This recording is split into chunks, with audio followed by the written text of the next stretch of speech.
Tem desenvolvido seus estudos nas áreas de desigualdades raciais e de gênero, cultura negra, classe média negra, beleza negra, identidade negra, feminismo negro e emprego doméstico. Realizou 2 programas de pós-doutorado nos Estados Unidos e coordena um núcleo ativista que leva o nome da Angela Davis. E foi uma das pessoas que recebeu, das pesquisadoras que recebeu Angela Davis da última vez que ela esteve na Bahia. Eu ia dizer na Universidade Federal, mas ela esteve no Recôncavo. Né? E aqui temos, portanto, essa bela companhia nessa noite. Boa noite a todas e a todos. Eu agradeço imensamente ao convite e a oportunidade de estar aqui. Eu sei que a gente tem estabelecido, agradeço a Miriam, a Luzinete e a todos que me convidaram. Eu acho que a gente está estabelecendo um diálogo bastante interessante. Eu disse a Miriam, quando eu disse a minha mãe que vinha para cá, ela falou de novo. Porque eu tive no evento de antropologia mundial aqui quanto tempo? 15 dias atrás. Então, eu organizei minha fala na direção de tentar estabelecer um diálogo entre o movimento de mulheres negras e a produção acadêmica negra.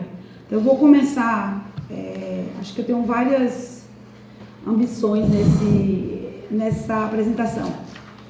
Uma que eu tentei deslocar, digamos assim, o eixo e as representações sobre o feminismo negro, que embora tenha alcançado e ampliado bastante sua atuação e seu ativismo, ainda continua muito na memória da gente, sendo representada por um grupo de mulheres que foram muito atuantes, digamos, nos anos 90. Então, eu trouxe foto de pessoas, e também eu estou pensando em termos de uma perspectiva de inscrição de outras mulheres negras na história, inspirada muito na ideia da descolonização do conhecimento. Então, eu estou trazendo muitas mulheres que são mulheres da Bahia. Esse panorama tem a foto inicial de Valdeci do Nascimento, que é uma grande liderança negra, coordenadora da Rede de Mulheres Negras Brasileira e da Rede de Mulheres do Nordeste. A segunda é Lindinalva de Paula, também atuante da Rede de Mulheres Negras. Terceira, Vilma Reis, que eu acho que deve ser um pouco mais conhecida. A Vilma é atuante, trabalha bastante com a questão da violência contra a população negra. E as 3 do lado direito de vocês são, digamos assim, os nomes mais consolidados, né? A primeira foto é de Lélia Gonzalez, mas essa é uma Lélia Gonzalez pintada na parede de uma organização negra na Bahia, que é o Bahia Street, que trabalha com meninas negras, trabalhando no projeto de educação. A segunda, a nossa querida Luísa Baio, que nos deixou há pouco tempo, e a terceira, Sueli Carneiro. Ao longo dos meus slides, eu vou mostrando outras fotos, que às vezes não tem nada a ver com o texto do slide. É só para fazer, digamos assim, escrever na memória e ampliar nosso referencial político e teórico de mulheres negras. Pode passar para o segundo. Bom, eu estou começando com uma fala de Angela Davis na conferência que ela deu. Angela Davis teve 2 momentos na Bahia. Um foi no contexto do curso que eu coordeno, que é o curso de pensamento, uma escola internacional de pensamento feminista negro decolonial, que ocorre em Cachoeira. Essa é a 2ª edição e começa justamente na próxima semana. E que tem sido, digamos assim, emblemática do ponto de vista de pensar como as mulheres negras têm se articulado em termos de valor da vida. Então, quando a vida das mulheres negras importar, teremos a certeza de que todas as vidas importam. Obviamente, pensando no movimento Black Lives Matter, mas, sobretudo, ampliando para outras regiões da diáspora. Obviamente, pode passar. Não é esse, não. É esse. Então, eu faço um primeiro... Deixa eu controlar o tempo, porque eu falo muito, não é dizer. 5 minutos você já... Já foi. Mas ainda, bastante. Tá. Eu faço um primeiro momento de, obviamente, a foto de Marielle é uma homenagem a ela, e parte também desse texto eu comecei a pensar e escrever quando ocorreu o Fórum Social Mundial em Salvador, e nós estávamos reunidas no Fórum Social Mundial quando Marielle foi assassinada. Então, parte da nossa agenda a partir do assassinato foi de protesto e solidariedade com relação ao assassinato de Marielle. Bom, essa primeira lâmina da sua relação, o movimento de mulheres de mulheres negras no sentido mais moderno. Eu não estou recuperando as irmandades, as históricas irmandades, tem muito a ver com a relação com o movimento negro de um modo geral. Então eu estou utilizando uma periodicidade proposta por Petrônio Domingues, que está pensando 3 momentos do movimento negro no Brasil. E aí vale também uma reflexão sobre a necessidade de ampliação desses referenciais. Eu acho que a gente tem esses referenciais do movimento negro imediatamente pós-abolição, mas sobretudo da Frente Negra, do TEM, num segundo momento, e num terceiro momento, o movimento negro unificado, que, digamos assim, tem repercussões não só para o movimento de mulheres, mas repercussões naquilo que se configurou a desigualdade, naquilo que se configurou como uma reflexão e uma política do estudo das desigualdades no Brasil e também da atuação política. Então, o movimento unificado negro, ele tem, digamos assim, uma importância enorme, quer seja na capacidade que ele teve de articular as categorias pretos e pardos, que Carlos Azenbal juntou do ponto de vista estatístico, mas que era definido como não brancos. Então, Carlos Azenbal chamava movimento brancos e não brancos quando ele olhava para os dados do censo demográfico, né? O movimento, ele queria dizer efetivamente que, embora houvesse a categoria pardo nas categorias censitárias e a categoria pardo fosse intermediária, efetivamente, do ponto de vista dos indicadores sociais, renda, escolaridade, local de moradia, profissão, os pardos estavam muito mais próximos dos pretos do que dos brancos. Então isso fez com que ele juntasse as categorias pretos e pardos, que hoje a gente facilmente chama de negro. No passado a gente colocava aspas, tanto na categoria raça quanto na categoria negro. Então, como ser não alguma coisa, ninguém quer ser não alguma coisa, o movimento negro atribuiu esse não branco o termo negro. Então é uma confluência de fatores, né? Eu acrescentaria, na verdade, a essa periodicidade proposta por Domingues, um quarto momento, que seria exatamente o momento das ações afirmativas. O momento das ações afirmativas reconfigura o cenário político brasileiro no que tange à raça, tanto dentro da universidade como fora dela. Então, esse momento, eu estou procurando trazer outros marcadores históricos, porque, de um modo geral, a narrativa hegemônica é que as ações afirmativas começou no Rio de Janeiro, mas é concomitante, começa no Rio de Janeiro, na UERJ e na UNEB, na Bahia. Então, eu preciso registrar essas coisas porque a memória da gente precisa ser alargada para ser contemplada outras ações fora do eixo sudeste. Não estou desmerecendo o Rio de Janeiro, eu estou dizendo apenas que, coincidentemente, houve 2 ações paralelas. Então, a implementação da lei e essas 2 ações, obviamente, propiciou o alargamento da noção inclusive de movimento negro, porque nos anos 70 e 80 havia uma certa política em termos de movimento cultural, movimento político, e o movimento religioso sequer era, digamos assim, mencionado. Pode passar. Que eu trago um pouco, e o movimento de mulheres vai emergir exatamente dessas... Pode passar, aí você coloca onde tem a foto de Matilde. Aí, então, o movimento de mulheres negras, ele emerge exatamente no pós-formulação do movimento negro unificado, que tem como grande conquista não exatamente fazer ruir o mito da democracia racial, mas certamente as ações implementadas pelo movimento negro e a expansão dos movimentos negros no Brasil fizeram ruir uma narrativa hegemônica sobre a democracia racial brasileira. Então, o Matilde Ribeiro vai colocar a emergência do movimento de mulheres atrelada, digamos, esse marco do MNU, que é no final dos anos 70, que ocorre ainda durante o período do finalzinho da ditadura no Brasil.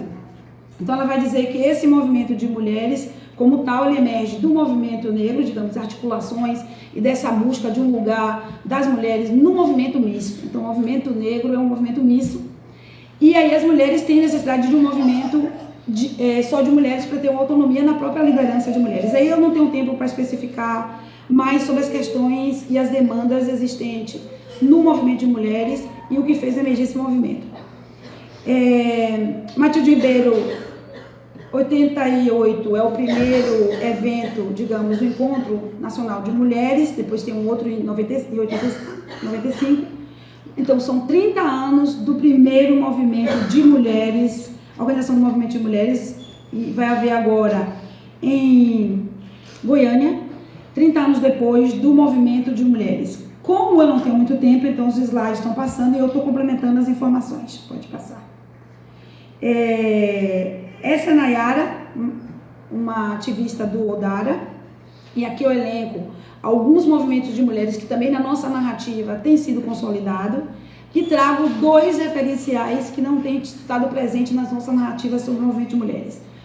O movimento de mulheres, o GM, movimento de mulheres, grupo de mulheres que estava atrelado ao movimento negro em Salvador, depois a formação do Galedés, e a formação do Crioula, e mais recentemente um outro movimento, Odara, que também é uma organização, assim como o Crioula e o Galedés, uma organização não governamental, que traz, diferente dos outros 2 movimentos, uma demanda já sobre a sexualidade. Então, se os outros movimentos foram pensados muito mais na correlação da autonomia feminina, muito mais pensada uma articulação que também surge em paralelo a uma oposição às práticas de controle da natalidade através da retirada do útero. Então esse movimento de mulheres também começa na sua estreita relação com a área de saúde, porque naquele período, nos anos 80, o Cimar Coutinho estava desenvolvendo práticas de controle da natalidade baseada na esterectomia e muitas vezes realizada sem o consentimento das mulheres. Então esse movimento começa com a ação política por um lado, a sua correlação com o movimento negro e a agenda do movimento negro misto por outro, e com a agenda específica de mulheres. Não à toa que o movimento feminista negro no Brasil, o movimento de mulheres negras, às vezes eu vou usar como sinônimos, embora historicamente o movimento mais tradicional não se definia como feminista. A demanda feminista ela surge mais contemporaneamente, e muitas das mulheres que antes não se definiam como feminista hoje se definem.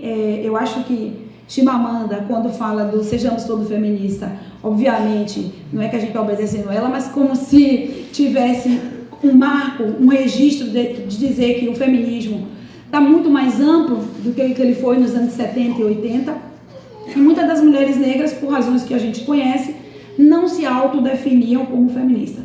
É muito diferente da demanda hoje das jovens feministas negras, e mesmo as mulheres que não se definiam como feministas hoje se definem, embora com uma agenda diferenciada e com uma demanda diferenciada. Quer dizer, que medida essa demanda colocada por Sueli vai ser retomada por nós num outro momento da história. Então, eu trouxe um pouco o contexto social e político da redemocratização do país, do surgimento do movimento de mulheres negras. A mulher negra que está aqui, a imagem dela, é Lindinalva, também atuante no GM, que era o grupo de mulheres de Salvador, e hoje atuante no outro movimento chamado Maís. Ela era parte do movimento negro unificado, então que tinha como luta a luta antirracista, a entrada de homens e mulheres negras na universidade. Eu estou me referindo isso aos anos 90. Então, a participação das mulheres negras, mesmo que em número relativamente pequeno e majoritariamente concentrada na área de educação, foi fundamentalmente importante para a denúncia sobre a desigualdade de acesso, o racismo na escola. Estou lembrando agora do trabalho de Ana Célia. Então, as mulheres tiveram um papel determinante, a Petronília, dentre outras, tiveram um papel determinante na elaboração de dados. Então, foram na verdade, muitas décadas anteriores ao sistema de cotas, a aprovação do sistema de cotas. E quando a gente, de um modo geral, narra a adoção do sistema de cotas, a gente, de certa forma, reproduz aquela lógica de que todas as mulheres são brancas e todos os negros são homens. Porque raramente a gente destaca o papel feminino e o protagonismo feminino na implementação das políticas de cota. Matilde Ribeiro foi uma figura muito importante, né?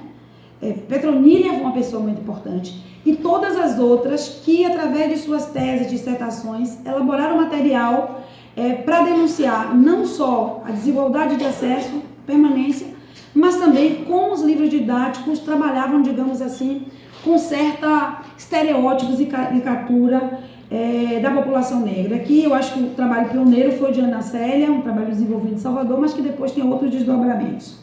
Então, o movimento negro como um todo e o movimento de mulheres senta na pesquisa sobre desigualdade, já disse, faz o mito da democracia racial e fortalece, digamos assim, e tem uma demanda por fortalecimento. A agenda sai de uma agenda específica do movimento negro unificado e essa agenda começa a se expandir, a penetrar outros setores que não eram necessariamente do movimento negro. Aqui eu também, pode passar. Pode passar. Não, bote aí um pouquinho. Ah, não, bote a foto onde tem a foto de Juliana.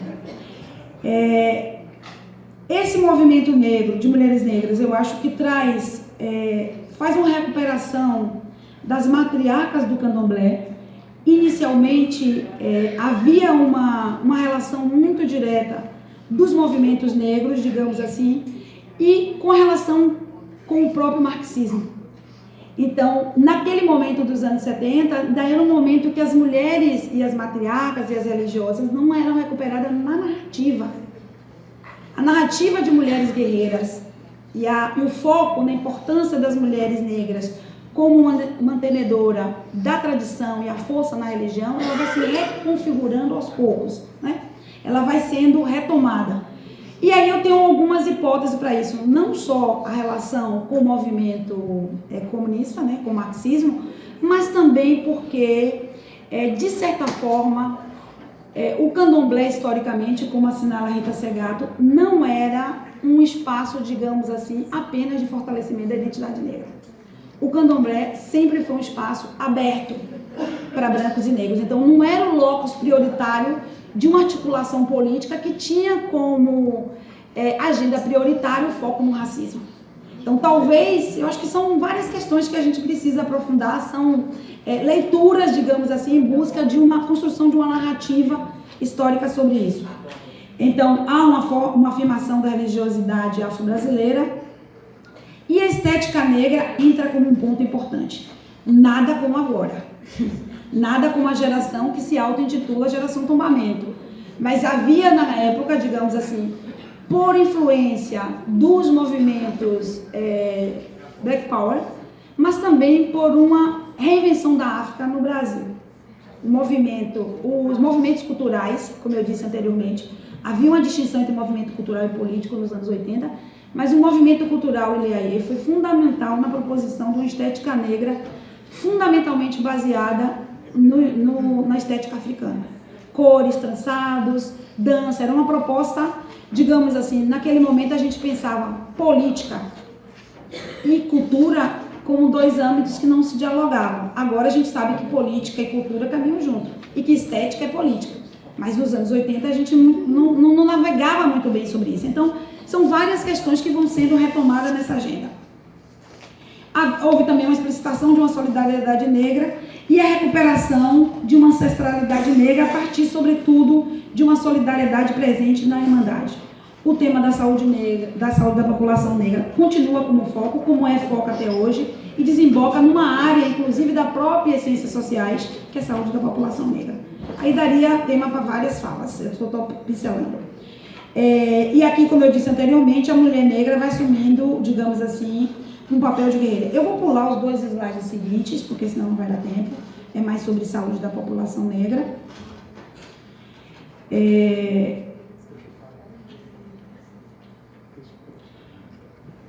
Pronto. Aqui também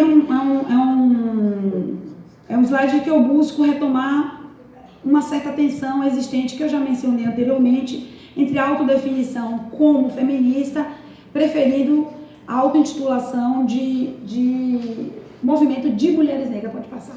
Isso aponta, obviamente, para uma diferença geracional. As gerações de hoje têm menos conflito com a definição de feminista, ou alargaram o conceito de feminismo, assim como alargaram o conceito de movimento negro e de política.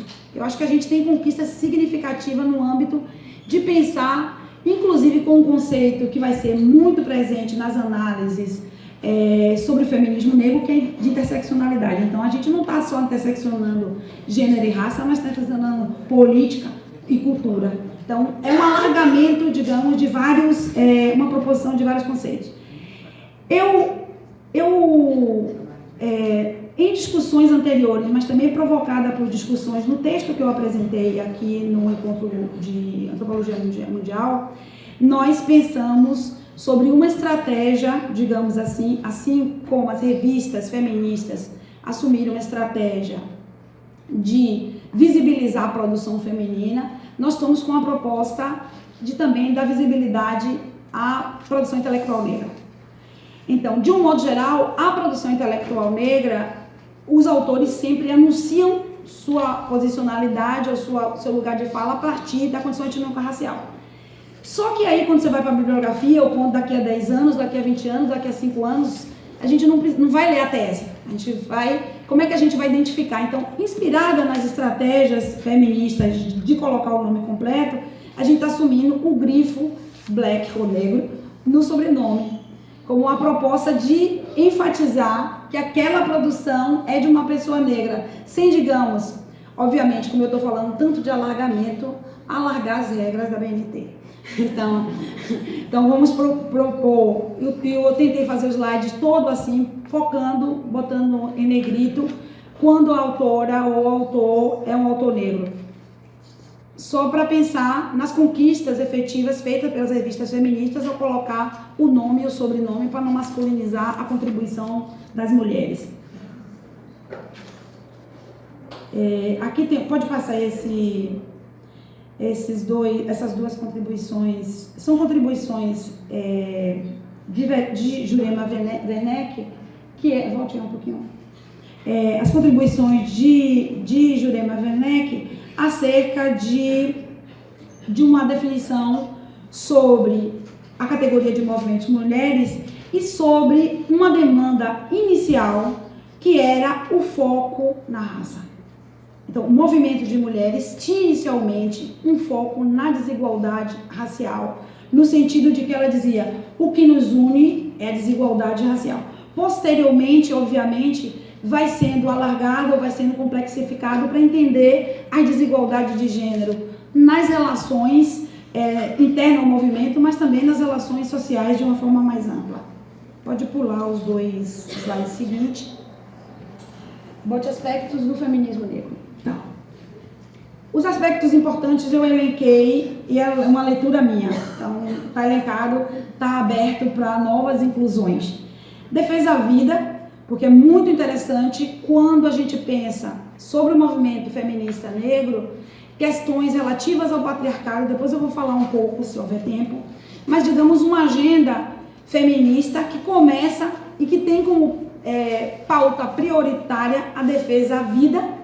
E quando você pensa a defesa à vida, pensa sobretudo na violência policial e na morte dos homens negros. Então, como a gente conceituar um feminismo que tem dentro de sua agenda um aspecto prioritário que é a defesa da vida dos homens negros em função da violência policial, da violência das drogas que tem dizimado grande geração, um número significativo da geração de jovens. Então, como pensar numa conceituação de feminismo negro que abarque questões que diz respeito ao cotidiano, como acesso à água, acesso à moradia, acesso à infraestrutura. Então, como pensar numa agenda feminista negra que ela tem como pauta não apenas a emancipação feminina, mas um conjunto de fatores que asseguraria a produção e a reprodução da vida humana negra. Então, é muito, muito interessante pensar nesse deslocamento. Então, um questionamento sobre o patriarcado negro, e eu coloquei uma interrogação, porque esse é um debate bastante amplo no que diz respeito a pensar o patriarcado. E muito do feminismo negro não se coloca, digamos assim, tendo uma unidade que é a defesa, que é a denúncia ou a questão do patriarcado. Por quê? Porque existem várias formas de patriarcado. E um homem patriarcal negro está subjugado da condição racial, então ele não é um patriarca, ele não pode viver um sistema patriarcal tal como o homem branco. Então vamos falar de vários modelos de patriarcado. Em que medida essa pode ser uma agenda importante ou ela é uma agenda determinante dentro do feminismo negro? São questões abertas, por isso que tem interrogação para a gente pensar. Ação comunitária e, como eu disse anteriormente, uma agenda muito mais ampla do que aquela presente no feminismo hegemônico, que tem a ver com acesso à água, infraestrutura, escola. Então, diante dessa agenda, qual é a agenda específica das mulheres? Tem uma agenda específica para as mulheres? Qual é ela? Pode passar.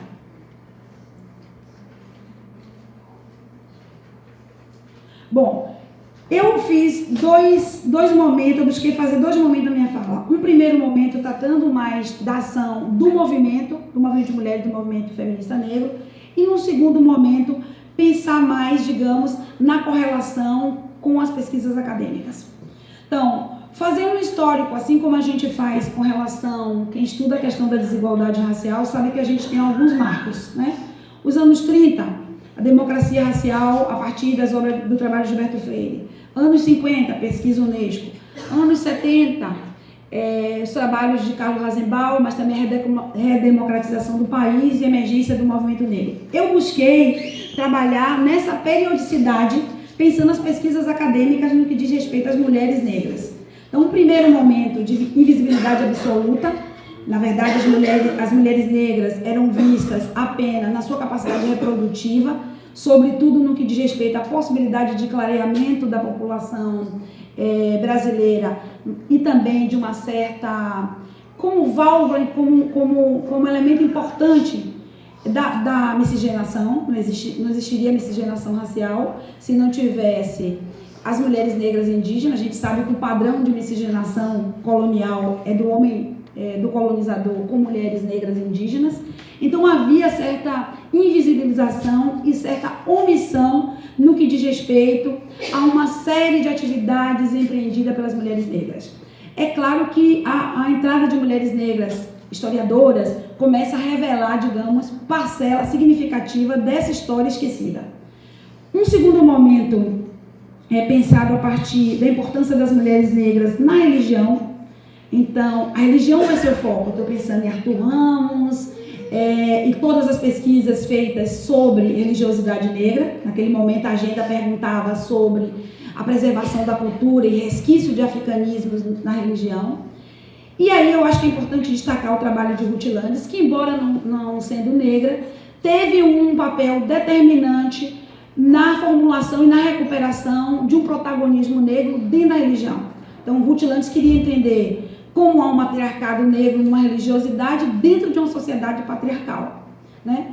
Como entender uma autonomia feminina negra dentro da religiosidade quando a sociedade toda tinha a mulher para assumir funções, digamos assim, não só de subserviência, no caso da mulher negra, mas também de subserviência aos homens. Então, as mulheres e quem é da religião afro-brasileira sabe que tem uma agenda de atividades religiosas. As mulheres precisam dormir fora de casa. Imagine isso nos anos 30. Então, as mulheres dormem no terreiro.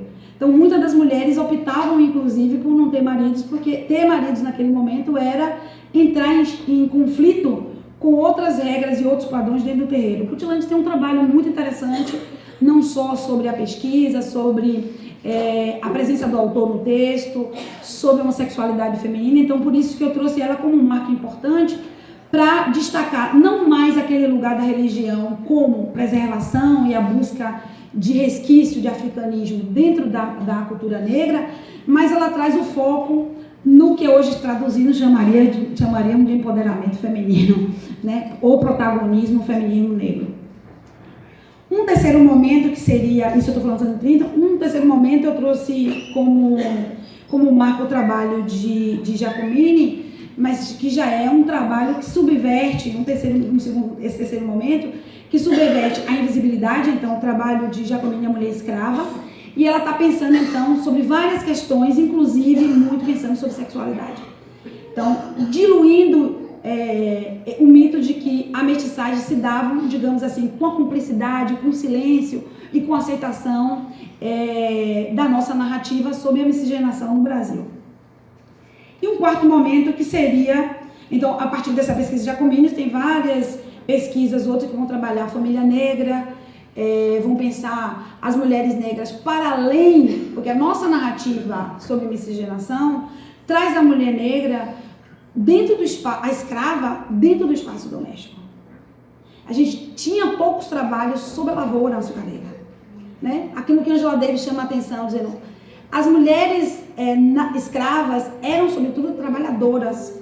Então a categoria gênero não era a primeira categoria de opressão, era a raça, porque elas eram sobretudo trabalhadoras. E Angela Davis também tem outra contribuição, que é pensar sobre a maternidade como esse lugar da fragilidade feminina, né? Ela vai dizer, não, as mulheres que pariam e eram escravas trabalhavam com os bebês nas costas.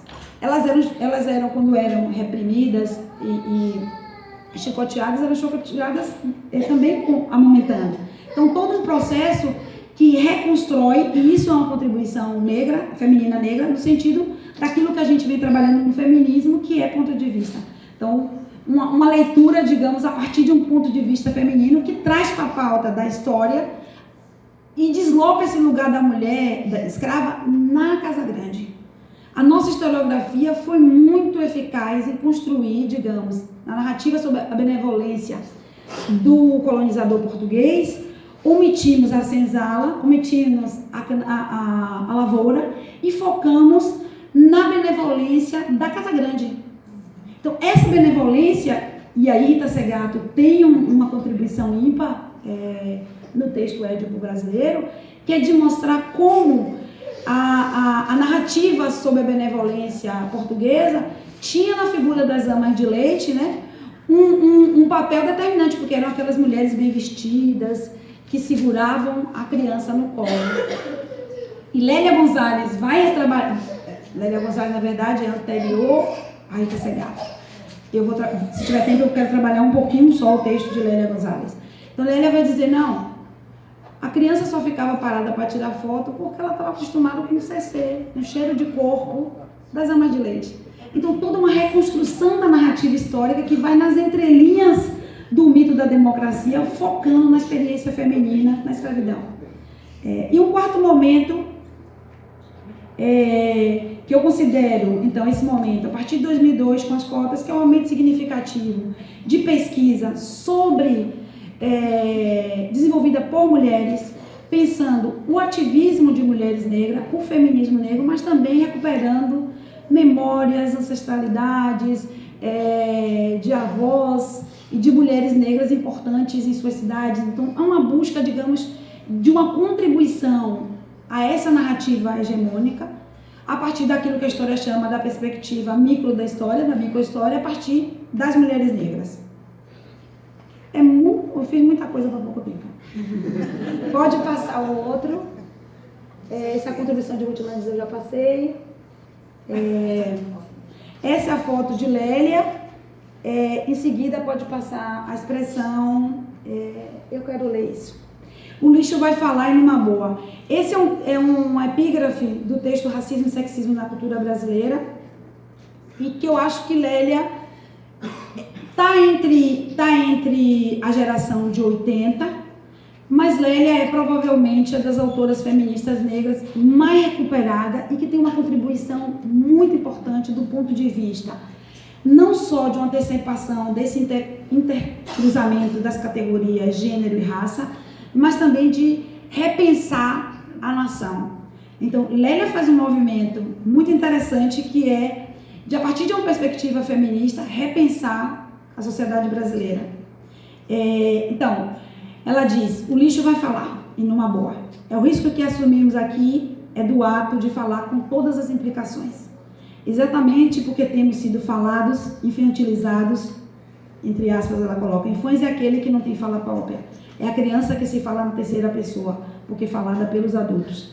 Que neste trabalho assumimos nossa própria fala, ou seja, o lixo vai falar numa boa. Então, Lélia é a ponte entre as diferentes gerações que eu me referi. Então, Lélia escreveu esse texto em 88, Lélia antecipa várias questões de lugar de fala, de teoria descolonial, de feminismo.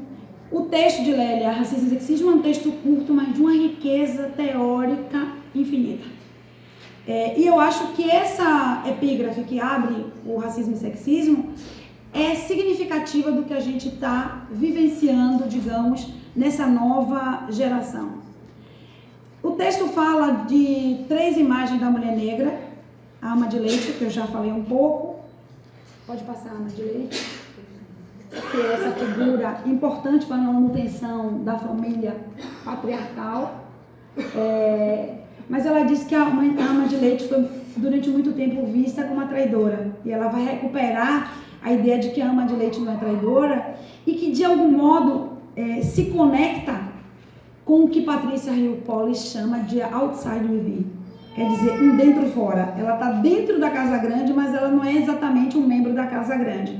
E isso, de acordo com Hill Collins, vai dar a essas pessoas que é um dentro e fora um lugar privilegiado na análise, sobretudo, das estruturas de poder. Porque ela está como parte subordinada, mas dentro. Então ela vê coisas, observa, participa de coisas que quem está fora, totalmente fora, não consegue compreender.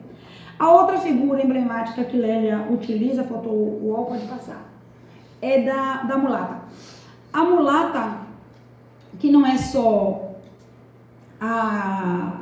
uma categoria de cor, né? Sônia Giacomini já trabalhou isso no texto sobre a mulata, a formação das mulatas, exportação no curso da mulata de Sargentelli, mas Lélia pega a mulata para pensar numa relação do que ela chama neurose na sociedade brasileira, que é a relação de amor e ódio pela mulher negra. Ela vai dizer, se o mito de Édipo é uma realidade concreta, então toda criança vai ter desejo por quem exerce a função materna. Quem exercia a função materna no período colonial era a mulher negra. Então, essa criança vai desenvolver o mito de Édipo a partir desse desejo pela mulher negra, que é quem cuida, ela diz quem é mãe, quem cuida, quem ensina as primeiras palavras, quem dá comida, tanto que ela chama a expressão português para falar de um português preto, o que seria o equivalente ao Black English, né? Um português preto. Então, essa criança vai desenvolver um desejo pela mulher negra, pela ama de leite, que se efetiva, ela está falando de nação, então que se atualiza no desejo pela mulata. E o que ela vai chamar de neurose da sociedade brasileira é a impossibilidade desse desejo se concretizar. Então, a relação de amor e ódio, o desejo impossibilitado pela história cultural racista brasileira. A outra figura emblemática que ela vai trabalhar a figura da mulher em 3 figuras, a outra da empregada doméstica, que tanto permeia, digamos, o nosso imaginário e é matriz fundamental da estrutura social brasileira, da emancipação das mulheres no Brasil e de uma certa, digamos, continuidade de padrões de relações não modernas na sociedade moderna. Aí, sobre as empregadas domésticas, merecia uma fala só sobre elas e eu não tenho tempo. Uma outra contribuição de Lélia importante de respeito à noção de memória e consciência. Eu não sei se eu vou ter tempo suficiente para explorar isso, mas ela diz que consciência é ideologia e memória é ancestralidade, é aquilo que você mantém, é aquilo que você não tem consciência de que sabe. É uma relação consciente e inconsciente, porque Lélia Gonzalez também faz uma relação direta com a psicanálise. Vou passar rápido por Lélia para chegar no que eu chamei de uma proposta. Tem quanto tempo? Já passei. 5. Não vou falar mais do que 5. Uma proposta política acadêmica. Então, eu acho que, pensando nesses 2 marcos que eu busquei rapidamente delinear aqui, o movimento de mulheres, a influência do movimento de mulheres na academia, quer dizer, quando as mulheres negras entram na academia, e aí que começa a desenvolver pesquisas sobre mulheres negras. Não é que antes não tivesse pesquisas sobre, tinha pesquisas esporádicas.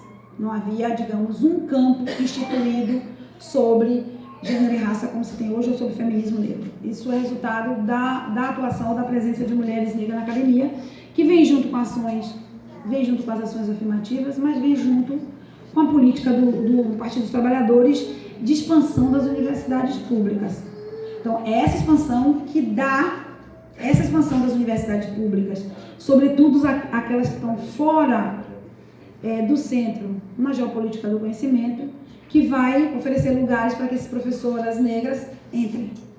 A gente não está em qualquer universidade, a gente está nas universidades periféricas do ponto de vista da geopolítica.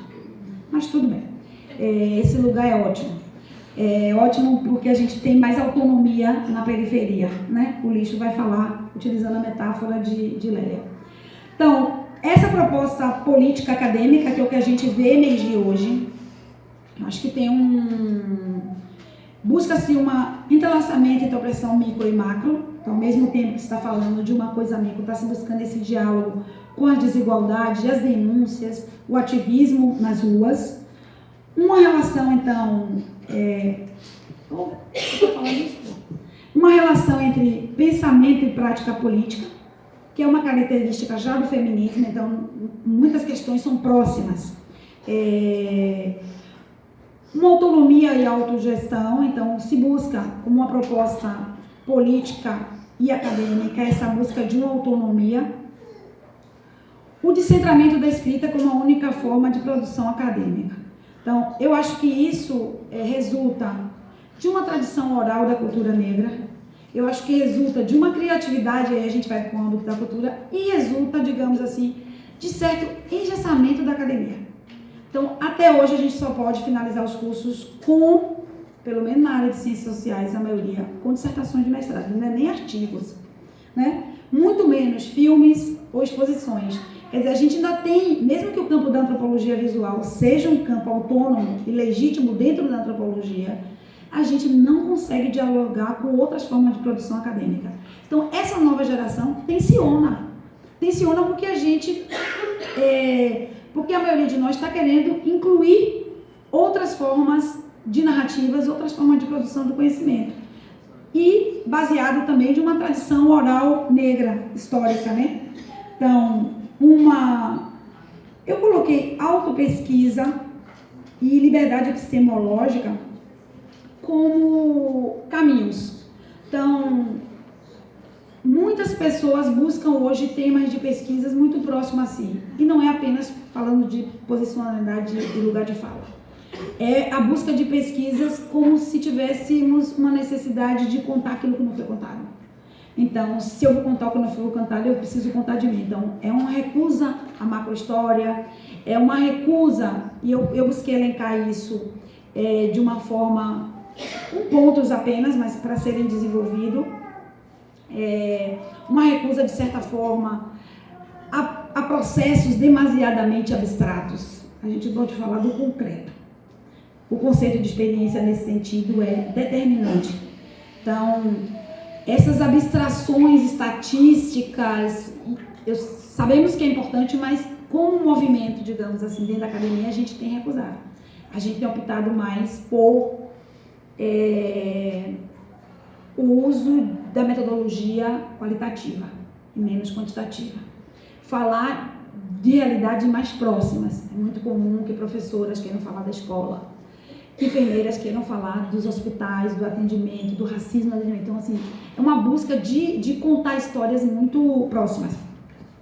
E uma politização da relação entre o sujeito, eu botei objeto de conhecimento, mas podem esquecer, sujeito de pesquisa e sujeito pesquisado.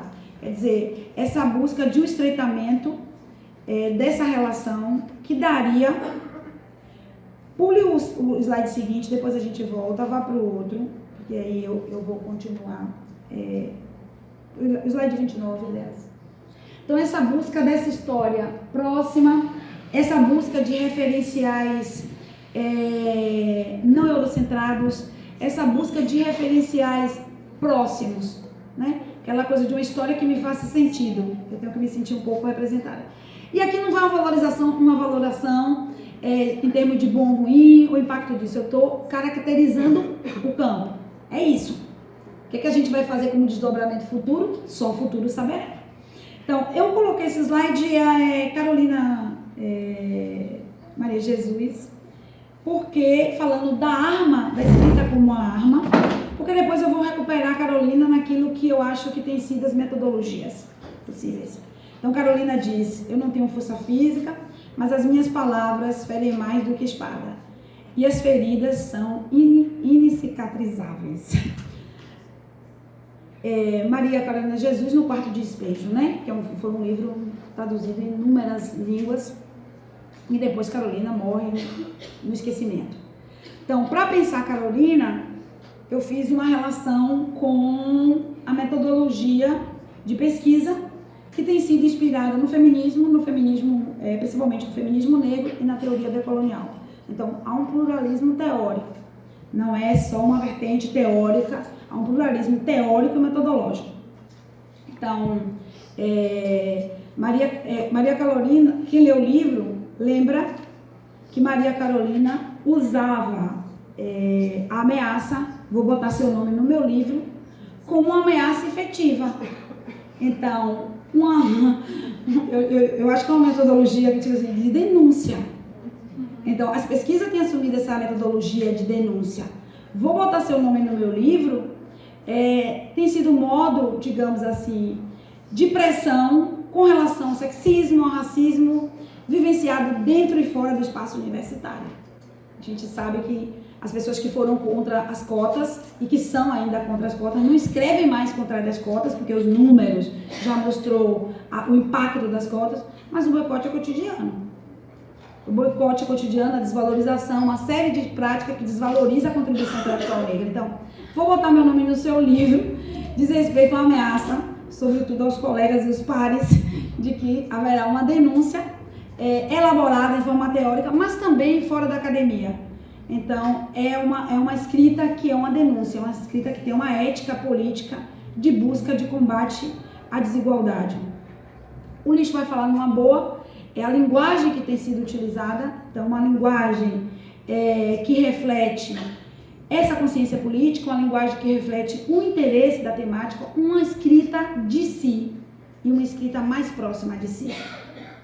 Então, o feminismo afro-americano, ele pergunta sempre para quem você escreve, né? Então, a audiência é um aspecto importante da escrita. E as produções intelectuais negras, acadêmicas negras, não têm sido escritas só para os pares. Ela pretende sair, então, a escrita, e o Lixo vai falar, quer dizer, eu quero uma interlocução entre nós. A minha escrita tem uma perspectiva política, eu preciso que você entenda o que eu estou escrevendo. Então, essa busca de uma maior simplicidade na escrita e numa escrita mais direta, uma escrita na primeira pessoa. Isso a ética política já falei. A noção, um cuidado político com relação ao tema de pesquisa, mas uma demanda por cuidado nesse interior da vida acadêmica. Então, não tenho tempo de explorar, mas tem emergido vários coletivos como forma política. Já estou acabando. Uma busca da horizontalidade na relação entre o sujeito da pesquisa e sujeito pesquisado. A pesquisa como porta-voz, pode passar. A pesquisa feita em diálogo, isso tem sido também muito da contribuição da colonial. Já falei do pluralismo teórico e metodológico, a pesquisa fundamentada na experiência, uma rejeição aos níveis de abstração, e falar com e não sobre, que também tem sido uma contribuição importante dessas perspectivas teóricas descoloniais. Para fechar, se a Luzinete me permitir, eu quero falar dos conceitos e categorias chaves. Então, muito menos a categoria gênero e mais mulheres negras. Foco no racismo e sexismo como conceitos fundamentais. Memória é outro conceito que perpassa vários trabalhos. Ancestralidade também é um conceito importante. Identidade. Interseccionalidade. Aqui eu vou fazer um comentário sobre essa interseccionalidade, que sim, há várias críticas sobre interseccionalidade já realizadas, a gente conhece. Kergoá, Paola Baqueta, a própria Otti Curiel, Cúria Botelha, tem várias críticas, a gente sabe. A Pistelli, várias críticas, a gente conhece e lê. Mas a gente não considera assim, a gente continua mantendo o conceito de interseccionalidade. Porque o conceito de interseccionalidade para nós é um conceito que vem da experiência e que foi formulada por Kimberly. Mas todas as autoras, várias autoras negras, Angela Davis, Lélia Gonzalez, vários autores já tinham, digamos, falado das múltiplas formas de opressão, da interconexão entre as opressões. Então, assim, como um conceito, a interseccionalidade ainda goza entre nós de um privilégio explicativo, né? Ele tem ainda uma eficácia do ponto de vista da capacidade de narrar. Então, eu não tenho visto nessas produções que eu me refiro uma crítica específica ao conceito de interseccionalidade. Na verdade, eu tenho sentido uma busca de interseccionar de diferentes formas, obviamente, não apenas gênero, raça e classe, que isso foi um propósito inicial, mas sobretudo geração. E como a geração tem se tornado importante nessa reflexão. Pode passar, acho que eu termino aqui. Para finalizar, essa é a última de fato, Luciane. Quando somente a fala não nos basta, porque aí vem a necessidade de uma atuação política que revela, de certa forma, dilemas pessoais e políticos. O que fazer na universidade? Para que eu estou aqui? Qual vai ser minha contribuição? São vários dilemas pessoais que permeiam essa produção durante e na escrita, porque essa busca de dar sentido ao trabalho. Então, as produções não têm sido apenas um exercício da reflexão teórica. Essas produções têm sido cada vez mais a busca mais engajada. Então, por isso que esse dilema de o que eu estou fazendo aqui, muitas pessoas entram com o tema e trocam depois que ingressam, porque buscam e reconhecem ou acham sentido em outras produções. E uma pergunta, em que medida, eu esqueci de botar em que medida, mas a entrada das mulheres negras impacta a produção do conhecimento. Eu acho que a gente tem que repensar e pensar sobre essa contribuição, trazendo o corpo na cena dessa produção acadêmica. Eu acho que estamos cheios de... É um momento importante dessa produção, dessa reflexão, e quais são os passos futuros, presentes e futuros, que a gente vai caminhar. Obrigada pela paciência.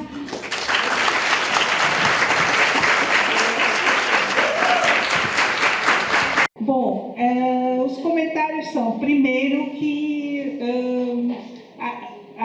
quer dizer, pensando na interseccionalidade, que é uma categoria conceitual extremamente importante, que eu lembro quando eu estudava sociologia, que os títulos dos livros, por exemplo, eram Classes Sociais no Brasil Contemporâneo, ou Negro na Sociedade Brasileira, ou Negro não sei o quê. Quer dizer, não aparecia a questão de gênero na linguagem, né? A linguagem era... se falava na infância, você abria um livro e estava lá, os meninos, porque os meninos de rua, os meninos de rua, como se não houvessem meninas de rua, né? Então, acho que há mudanças grandes, mas que elas, de certa forma, continuam apontando para... voltando lá na história, quer dizer, o racismo é, de fato, o primeiro critério classificatório utilizado por qualquer colonizador. E eu acho que por isso a raça, você pode resolver sua questão de classe, mas não vai resolver como os outros te olham, né? Porque você, a questão racial, a questão da cor da pele, vai continuar se colocando. Então, eu acho que isso ficou na memória, né? O racismo, a raça como primeiro critério classificatório. Quem é da raça superior é X, Y, Z, quem é da inferior é são os nativos, são as nativas. Vamos acabar com eles, porque são, conforme a Maria Lugones, né, nossa colega argentina, são os não humanos. Né? Sendo não humanos, então podemos dizimar populações, extinguir populações, etc. Então, acho que essa é uma, digamos assim, isso tem implicações históricas devastadoras. Né? Tem havido, né, no mundo inteiro, a Angela Davis mostra muito bem isso quando trata da questão da escravidão nos Estados Unidos. Bom, o papel das mulheres na produção do conhecimento. Eu tenho trabalhado, pesquisado sobre cotistas na UFSC e na UFBA, Eveline, que eu orientei, pesquisa também sobre o mesmo tema, trabalhamos com cursos diferentes e tal, e eu sempre insisti que nós devíamos olhar, já que a preocupação é a entrada das mulheres na academia, das mulheres negras, como isso impacta no perfil dos estudantes, como isso impacta na academia, papapá. Mas, Eveline, pena que ela não está aqui hoje, mas ela vai vir aí no último dia. Eveline insistia na questão do acesso e permanência, acesso e permanência, acesso. Eu digo, tudo bem, é importante isso, não tem dúvida, acesso e permanência é importante. Discriminação, que fale sobre como percebe a discriminação, os preconceitos. Mas, por outro lado, eu disse, Eveline, vamos provocar essas pessoas a falar sobre os projetos futuros. Quer dizer, o que essas pessoas pretendem? Afinal, tendo estado na academia, essas pessoas que vão se diplomar, como elas se projetam no futuro? Que tipo de carreira elas querem construir? Vão continuar numa carreira acadêmica? Não vão? Por que sim, por que não? Vamos pensar projetivamente, vamos pensar de que maneira elas estão se propondo essas mudanças, essas transformações que, a partir daí, elas terão acesso diferentemente dos seus antepassados, suas antepassadas. Finalizando, eu queria lembrar que pessoas interessadas no tema, nós temos trabalhado arduamente, a mídia testemunha, que foi a matriz, geradora da vinda da revista Os Feministas para Florianópolis, para a UFSC.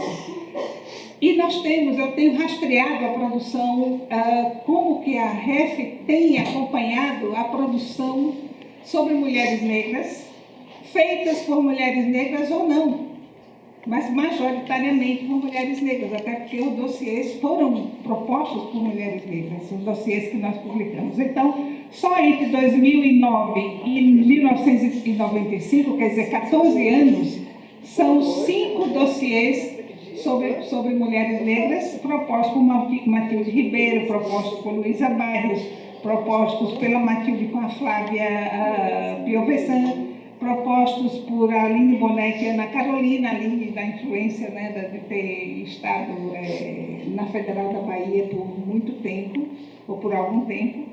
Então, acho que quem tem interesse de ver um pouco dessa produção das mulheres negras, a produção do conhecimento, não só há sites hoje impressionantes, por exemplo, da Associação Brasileira de Pesquisadores Negros e Negras. Nossa, o que se encontra ali de ata, de eventos e referência de trabalhos e etc. é impressionante, como as publicações do NEIF, a revista Feminismos, como a revista dos feministas. Não sei, eu acho que pensar na relação entre os avanços no contexto excessivo. Eu tenho aprendido muito com a ação coletiva, Então, eu acho que o contexto atual é muito negativo, mas eu também compreendo que tem existido estratégias, e as estratégias de ocupar a rua. 25 de julho desse ano, teve uma grande movimentação em Salvador, em homenagem ao Dia da Mulher Afro-Latina. Exato, e dessa articulação para as marchas, ocorre uma série de articulações anteriores. É claro que a gente está num momento muito especial, do ano eleitoral. Então, esse é o momento que a gente tem, digamos assim, de dar uma resposta a isso. Eu acho que a gente precisa se articular efetivamente para pensar como esse momento de corrupção, denúncia, falta de opções políticas. Eu acho que esse era o momento da gente ter entrado com uma candidatura feminina negra à presidência. Eu acho que era um momento político dando a fragilidade dos partidos conservadores instituídos, dada a dificuldade de conseguir alguém que tenha a ficha limpa, dada tantas questões políticas que dificultam até achar o vice de certas candidaturas. Eu acho que nós deveríamos ter conseguido, nesse momento, desestruturação, ao mesmo tempo de recrudescimento, ao mesmo tempo de recessão política também, mas tem brechas, né? Brechas no sentido de que não tem, a direita não tem consolidada o candidato, que eu não cito o nome, e o vice, ninguém sabe quem é. Mas acho que esses momentos, digamos assim, é o momento que a gente tem para dar resposta e manter essa articulação coletiva que certamente tem sido a história da atuação feminista negra no Brasil, que é desde as irmandades, com as ajudas, os mecanismos de ajuda mútua, até hoje com as marchas e as inúmeras organizações de movimento de mulheres negras. Então, a ação coletiva e foi o que nos salvou até hoje. Eu acho que é a hora de fortalecer essa luta e continuar pensando e atuando coletivamente. Obrigada.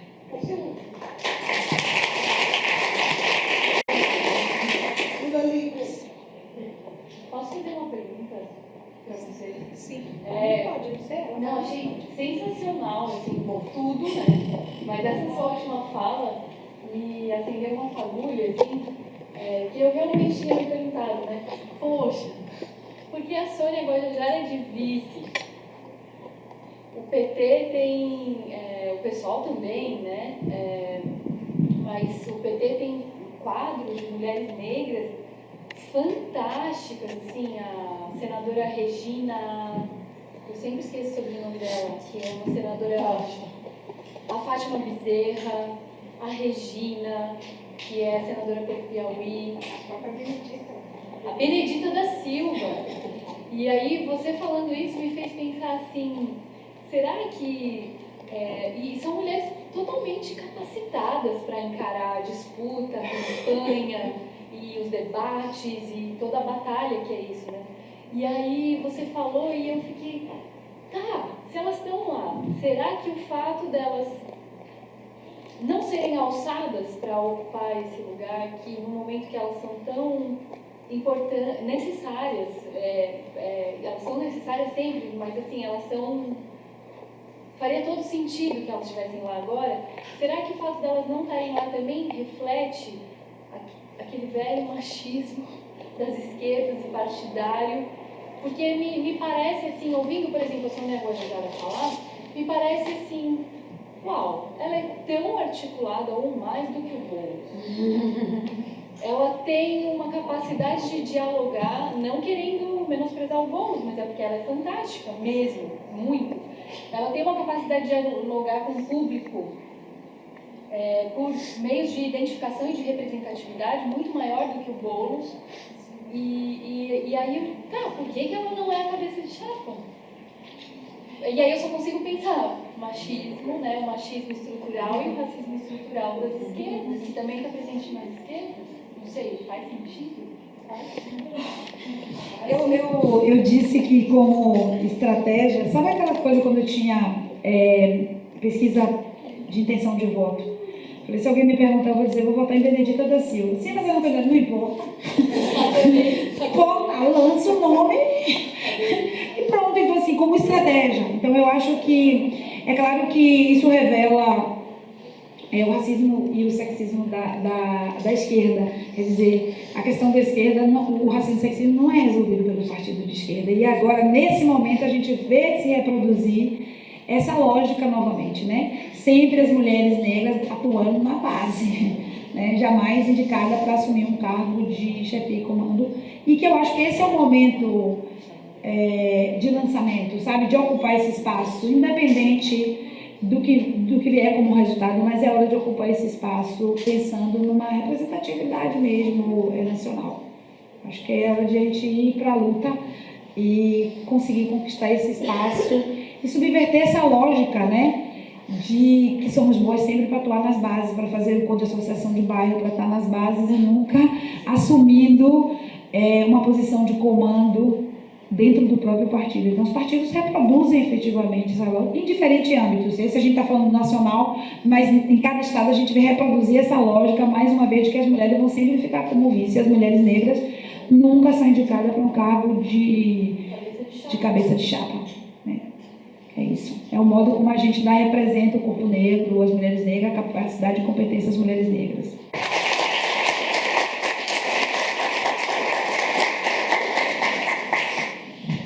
Obrigada, Ângela. Tem mais uma pessoa ali. Boa noite. Muito obrigada. Suas falas foram muito importantes para nós. Agradeço muito a tua presença aqui. Adorei a ideia de lançar a campanha. Acho importantíssimo. Bom, a minha pergunta é talvez um pouco academicista, mas eu queria levar ela para outros lugares junto com a tua experiência. Tu trouxe a questão da ética política, da interlocução, né, da escrita. Para quem escreve, né, para quem é essa escrita, e a partir principalmente de o olhar de quem é, para quem essa audição, né? Gostaria do teu recorte, olhar, em que medida é possível conversar com estas mulheres todas que você trouxe a partir de Bakhtin, que fala do ato responsável, né, desse olhar para o outro, e que eu tenho olhado a partir da ausculta. Então, queria te ouvir falar deste lugar de responsabilidade que nós temos todas, de falar, mas antes de tudo, de ouvir. Obrigada. Eu vou tentar dividir a pergunta em duas, uma pergunta em duas, não é mais, deixa eu ver. Primeiro, eu acho que tem uma questão da escuta, né, que como você trouxe. Então, a escuta tem a ver com o outro, mas a escuta tem a ver com nós mesmos. Então, assim, na minha experiência, eu coordeno um grupo de pesquisa ativista. É um grupo de pesquisa do CNPq, mas é um grupo de pesquisa ativista. E 90% das pessoas que participam do grupo são mulheres negras. Então, não é exclusivo de mulheres negras, 90% é de mulher negra. Então, muitas vezes, e na minha experiência de orientação, muitas vezes há um choque, digamos, com outros orientadores, essa experiência na academia, que diz respeito ao fato de que muitas dessas mulheres negras, quando vão fazer pesquisas sobre temas próximos, elas sabem mais do que os orientadores. E muitas vezes esses orientadores não consideram os temas importantes, não consideram relevantes do ponto de vista da produção acadêmica. Isso cria uma angústia. Muitas vezes na orientação, às vezes é preciso você ouvir muito mais tempo sobre essa angústia do que propriamente sobre o tema de pesquisa. É claro que isso não pode se reproduzir sempre, mas muitas vezes há uma necessidade da escuta entre pares, entre colegas. Mas muitas vezes, antes de discutir um texto, a gente tem esse momento de escuta mesmo, que é o desafio da presença, da permanência na vida acadêmica. Então, é um compartilhar, digamos, de experiência. O outro nível eu acho que a outra preocupação, e diz com relação e relativa à escrita, eu acho que está não só na forma como eu busquei evidenciar anteriormente, né, a busca de outras formas de expressão daquele conhecimento, mas também numa escrita mais direta. Uma linguagem que consiga fazer com que meu livro seja vendido ali na barraca onde vende a revista. Porque a maioria de nós quer que nossa produção chegue até a trabalhadora doméstica, chegue até quem quiser ler. Então, claro que isso traz conflitos, porque a gente está dentro de um espaço que tem outra forma de escrita. E eu acho que muito mais do que isso. Eu vou contar uma história que é um caso verdade, aconteceu comigo. Eu escrevi minha dissertação de mestrado e eu trabalhava com a temática da mobilidade social, raça e classe. Minha amiga leu e falou assim: puxa, li seu texto tão rápido. Porque eu achei, e nós somos formados para que a escrita acadêmica seja inacessível. Então, os autores que a gente mais cita são aqueles que dão um trabalho imenso de ler. Me diga que Bourdieu é fácil de ler, gente. E a gente fica se esforçando loucamente. Tudo bem que ele tem uma complexidade, mas não é a complexidade do que ele está dizendo. Ele poderia escrever de uma forma mais simples. Você traduz? Não sei. Mas a gente aprende na vida acadêmica que quanto mais difícil foi sua escrita, portanto, inacessível, significa que você é melhor.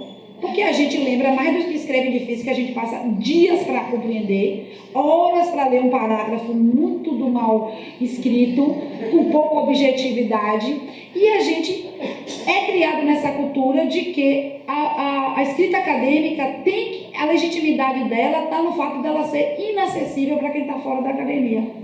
Ela precisa ser inacessível.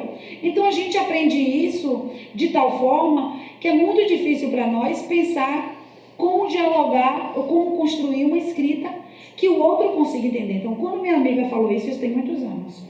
Ainda bem, né? Eu fiquei arrasada porque eu escrevi uma dissertação de mestrado e ela disse que leu num centavo. Tipo assim, foi tão facinho de ler. Eu digo, mas não era para ser facinho. Tinha que ser difícil. Então, isso é para dizer como essa busca de uma escrita dá sentido para além dos pares me legitimar.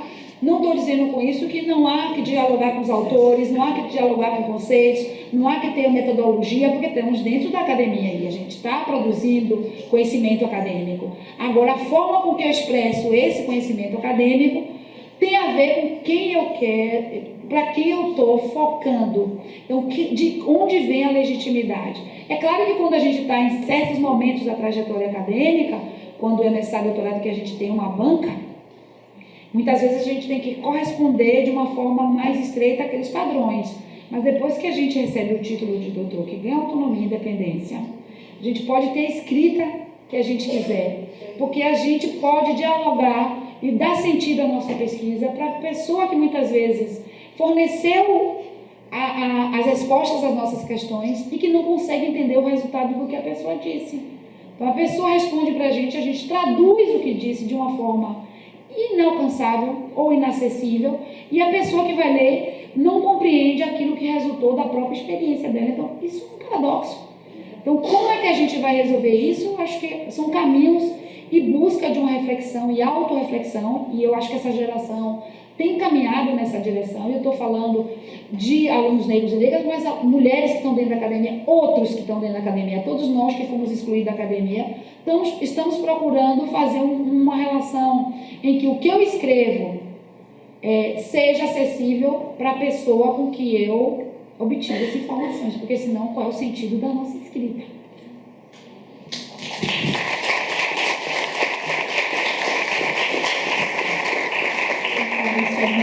Obrigada a todos e todas e todos que permaneceram até agora. Obrigada para a Ângela, obrigada para a Miriam pelo convite.